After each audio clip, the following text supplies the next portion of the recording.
আছিল তিনি গগৈ, কিন্তু বিধানসভালৈ এজন গগৈহে যাব। বিৰোধীৰ তিনি গগৈৰ কথা কৈছো। গৌৰৱ গগৈ আৰু লুৰিণজ্যোতি গগৈ পৰাস্ত হ'ল। অখিল গগৈ বিধানসভালৈ যাব। অখিল গগৈ শিৱসাগৰ সমষ্টিৰ পৰা বিজয় সাব্যস্ত কৰিবলৈ সক্ষম হৈছে। আমি উল্লেখ কৰিব বিচাৰিছো, তিনি গগৈয়ে যিটো সময়ত অসমৰ ৰাজনীতিত এক প্ৰকাৰ খলকনি লগাইছিল নিৰ্বাচনৰ আগত, ভোট দিয়াৰ আগত, সেই তিনি গগৈ নিৰ্বাচনত ৰাইজৰ যি মতামত, যি জনাদেশ আছিল, সেই জনাদেশত কিয় নিস্তেজ হৈ পৰিল? অখিল গগৈয়ে শিৱসাগৰ সমষ্টিত বিজয় সাব্যস্ত কৰিলে সঁচা। তীব্ৰ যুঁজৰ অন্তত অখিল গগৈয়ে বিজয় সাব্যস্ত কৰিলে, কিন্তু যোৰহাট সমষ্টিত গৌৰৱ গগৈ আৰু খোৱাং সমষ্টিত লুৰিণজ্যোতি গগৈ পৰাস্ত হ'বলগীয়া হ'ল।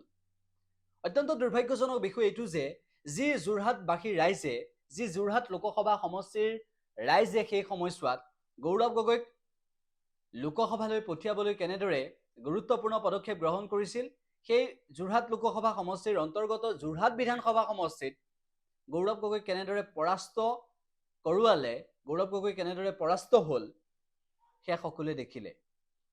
তিনি গগৈ আছিল বিৰোধীত, তিনি গগৈ নিস্তেজ হৈ পৰিল। লক্ষণীয় বিষয় এইটোৱে যে কেৱল মাত্ৰ অখিল গগৈয়েহে বিধানসভালৈ আহিব পাৰিছে। দেৱব্ৰত শইকীয়াও পৰাস্ত হ'ল এইবাৰৰ নিৰ্বাচনত। আৰু ইয়াৰ লগে লগে বহুখিনি প্ৰশ্ন সন্মুখলৈ আহিছে যে 2024 বিধানসভা নিৰ্বাচনৰ যি ফলাফল, সেই ফলাফলে বহুখিনি কথা স্পষ্ট কৰিছে। সেই ফলাফল অনুসৰি লুৰিণজ্যোতি গগৈ, গৌৰৱ গগৈৰ পৰাজয় বৰণ কৰাৰ পৰৱৰ্তী সময়ত এটা কথা স্পষ্ট হৈ পৰিছে যে 2024তো ৰাইজে বিৰোধীক সিমান এটা গুৰুত্ব নিদিলে। 2031লৈ অপেক্ষা কৰিব লাগিব।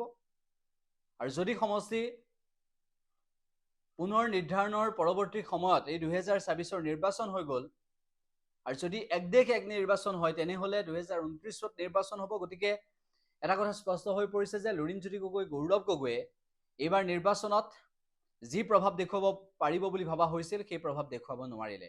বৰঞ্চ অখিল গগৈহে অৱশেষত জিকিল, দেৱব্ৰত শইকীয়াও পৰাস্ত হ'ল। গতিকে আজি কংগ্ৰেছ তথা বিৰোধীৰ এনেধৰণৰ অৱস্থাই বহু প্ৰশ্নৰ অৱতাৰণা